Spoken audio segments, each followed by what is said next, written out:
Good afternoon, sir. Good afternoon, Manisha.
Good afternoon, sir. Good afternoon, Kavya.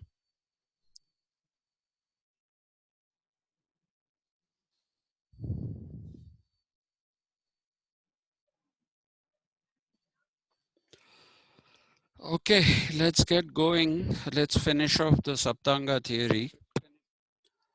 Mm. Yesterday, I finished off the thing about systematization of law. I got extra time. I don't know why.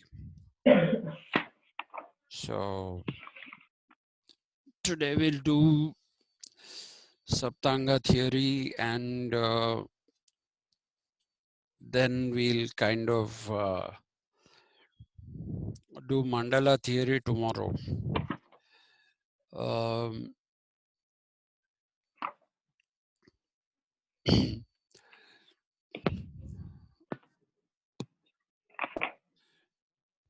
I don't know. You people are sending me all kinds of files. Rahula Nagaraju has sent me a 14 MB file. How and I thought, what did he do? Send me a book? Because my PhD thesis, when I sent to somebody, that's about 400 pages, 400 Mm. plus pages. That was not even 1 MB. Okay, and then I said, what did this man send me? I mean, and I see there are 4 pages, and it took exactly 48 minutes to download. 4 pages. People send without their names. I have to put the name, save the file. Well, these are the hazards of the job. We'll go with them as they come. Yeah, so let's do the Saptanga theory. Now, first and foremost, let's start with a certain controversy that exists about the Saptanga theory. While there are some people who believe that the Saptanga theory is actually the creation of Kautilya, sorry, Kautilya or Chanakya. This is one belief. There is another belief that it is a traditional theory that has been created right from the days of uh, the Vedic period, the early Vedic period. Uh, the second claim does not really have too much of evidence because if you say it is there in the Vedic period, that to the early Vedic period, the early Vedic period, the Rig Veda, for example, and the Yajur Veda do not have any references whatsoever to the um, to the idea of a Saptanga theory. And then if you look at the Upanishads, in some of the Upanishads, in the Mandukya Upanishad, I think, you will find the mention of that person who is called Vijigishu, which is written Vigis with an accent and U, Vijigishu. So, but the Upanishads are much, much later. They are the rehashing of the Vedas. To try, and I think we went through this before, so I'm not going to go into the deep this thing of how the Upanishads, though they are derivatives of the Vedas, are actually also quite different in some ways. And you have the empowerment of the Kshatriyas through the Upanishads. And that is something that perhaps does tell us that there may be, even though the Upanishads are derivations of the Vedas, there are changes and there are additions and there are deletions from the Vedas. So the Upanishads do mention this figure called Vijigishu, about whom I'll talk shortly, but I'll talk about him in greater detail when we do the Mandala theory. So now the idea is that perhaps the Saptanga theory is something that is the creation of Chanakya or Kautilya himself, and that one should acknowledge the fact that he created this theory, which is a theory of administration. Now, let me also clarify another controversial translation of the Saptanga theory. The Saptanga theory is translated into English by many people, including A.S. Altaker, as the 7 elements of the state. Okay, and I take you back to that argument that I made, that the state is a modern institution. It is not even a Western institution in the ancient period of the West and in the medieval period of the West. Okay, it is a modern creation ఏంటి దివ్య in the West, and it has come to different parts of the world thanks to European colonialism. European colonialism is what led to the state becoming some kind of a universal institution. But otherwise, the state was not a universal institution. It was European in the capitalist period.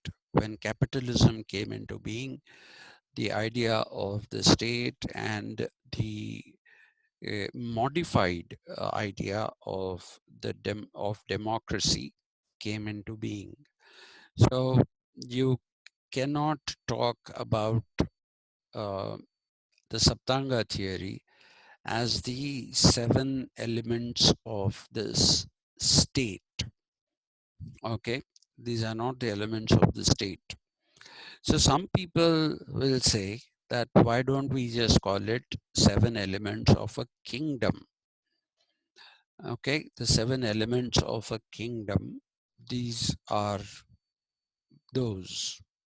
Sapta, 7.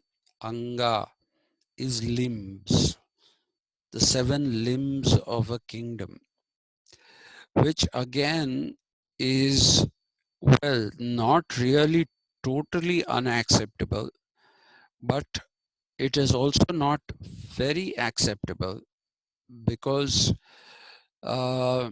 this is more a theory of governance, and the angas that are being talked about are actually those which the king has to take care of. Okay, so it is something which talks about how you can have effective governance. So the Saptanga theory should be seen as a theory of governance. It should not be seen as a theory of state, most definitely. And it also probably should not be seen as the 7 elements of the kingdom. Okay, it is something that we can't possibly uh, say, because this is not so much about it's not so much about the kingdom as it is about the process of governing. You require these 7 limbs for governance. Okay, so we should possibly stick to that kind of a language. It would be the most desirable language and the most, what should we say, the most appropriate language. But when we talk about the Mandala theory, of course, the Mandala theory is something which has to do with a physical kingdom. This doesn't necessarily have to do with a kingdom, except for one element, perhaps, which is a physical structure. The rest of them all are not physical structures. Okay, when we are talking about these 7 angas, only one anga is a physical structure. The rest of them are not physical structures. Uh, so, without much ado, um, one, I'm not keeping very well, and two, I have to download your files and do the corrections. So let's get on with this and finish it off today. When we talk about the 7 elements that, or the Saptanga, that it should not be called elements, it should be called limbs. Angas are limbs. Even 7 elements is a bad translation, actually. Okay, so it's 7 limbs. Let's call it that, because that is the correct translation. Okay, when you say Vedanga, you say they are the limbs of the Vedas. Okay, so similarly, when we say Saptanga, they are the 7 limbs through which governance becomes possible. So the first of these Saptangas is somebody called the Swamin, Swamin, Swamin, which is Sanskrit for what we today call Swami. Okay, Swami is it's now become a title. It's kind of become a name itself. You'll have somebody like a name like Kumaraswamy or whatever. But Swamin originally meant a figure of reverence. Okay, so the gods are also called swamins, right? So when you refer to, even in Telugu it is Swami. So when you talk about Venkateshwara, you say Venkateshwara Swami. If you talk about Hanuman as the son of Anjana, you say Anjaneya Swami. Okay, you say Rama Swami, Krishna Swami. So these are all titles that are given to divine or semi-divine kind of what should we say, deities and entities. Okay, but Swamin here is supposed to mean the king or the ruler, which I believe is not a very good translation. A better translation of this, the first anga, is Raja, not R-A-J-A, Raja, but it is R-A-J-A-H. You have to write an H at the end and pronounce that the Sanskrit way, which is Raja. Okay. Some Sanskrit translations also say Rajendra. Okay. Some of them will talk about Rajendra, essentially. Okay. So that is one translation. The other is Vijigisu, which has, there is no other word used in when it comes to mandala, but when it comes to this, since there are these other things, we can also use Vijigishu. Vijigishu in Sanskrit means one who is deserving of power, one who is deserving of not deserving, one who is capable of conquering others or suppressing his enemies. Okay, so that is the translation of Vijigishu. Vijigishu is one who is deserving of power because he has the capability to conquer enemies or suppress rebellions, enemies, whatever it is. He has that kind of a power. So I would personally think that the best usage here is Vijigishu. Okay, because the Saptanga theory should not be seen in isolation. It should be seen along with the Mandala theory. And if you see it in tandem with the Mandala theory, then it does appear as if Vijigishu is definitely the correct word because the term, sorry, because in the Mandala theory, there is no other usage. It is Vijigishu. Okay, so let us therefore say, if you want, go ahead and write Swamin.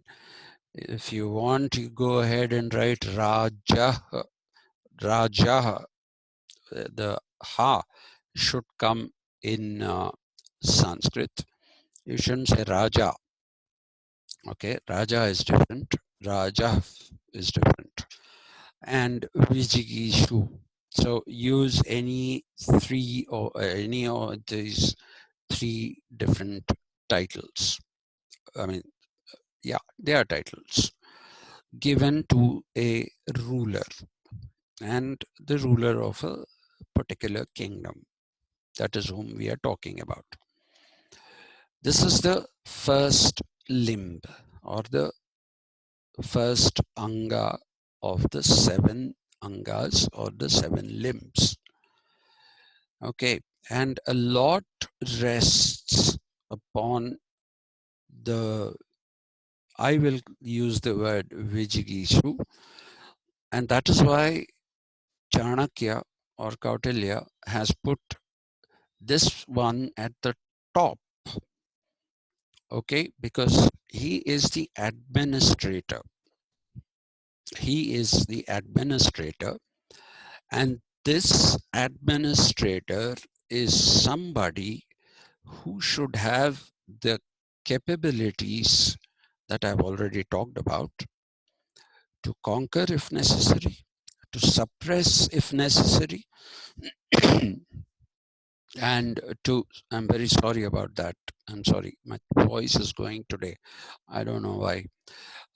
And like I said, to conquer if necessary, and to subjugate if necessary, and to suppress if necessary. All of these things require a certain amount of power.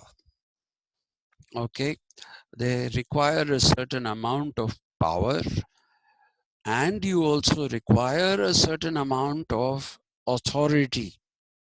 Okay, because one who is a king, if you're looking at it in English for a moment, let's use the word king. If you are a king, then you have to command the loyalty of your armed forces, and that can come only to a strong sorry about that. That can only come to a strong uh, person, one who is capable of showing what he is, and that is power. Okay, so the primary thing that we need to talk about is power. Authority is derived out of personal power. This is what Chanakya says.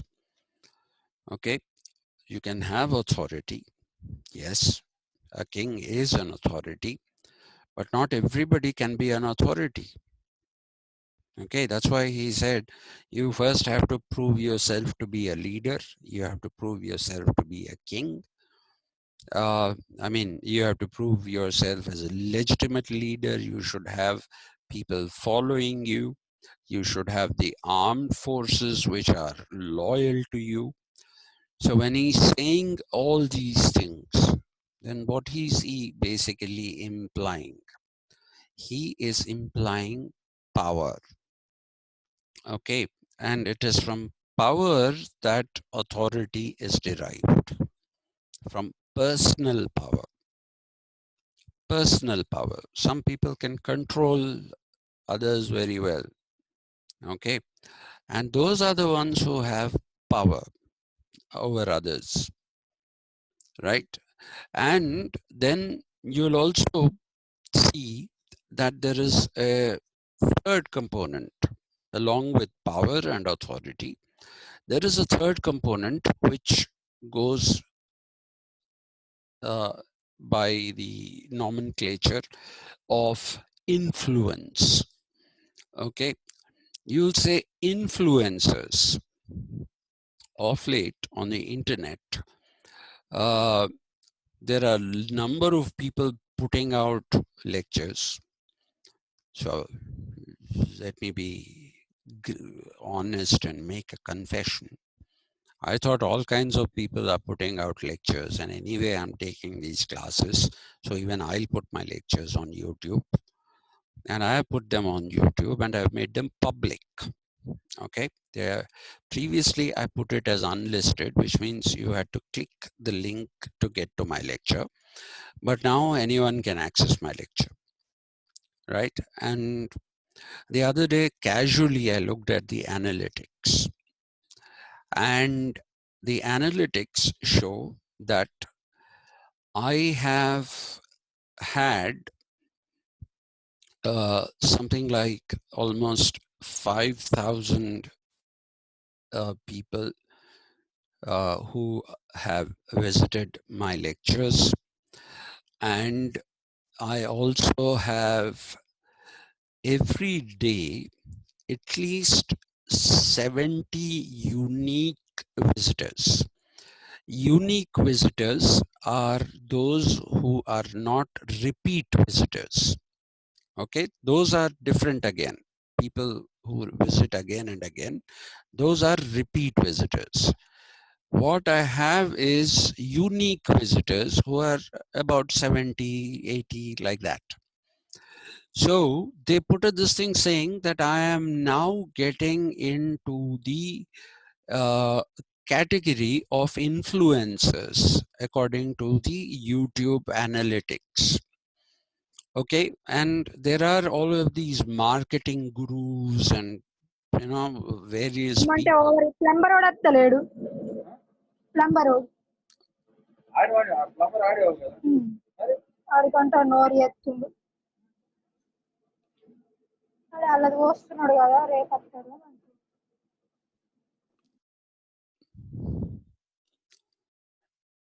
Yeah, so I think I can resume. Manisha's plumber problem, I hope, is taken care of. Anyway, so you have these marketing. Oh my God.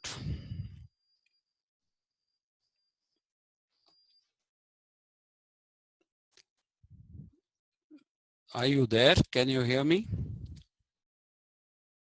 Kavya? Kavya?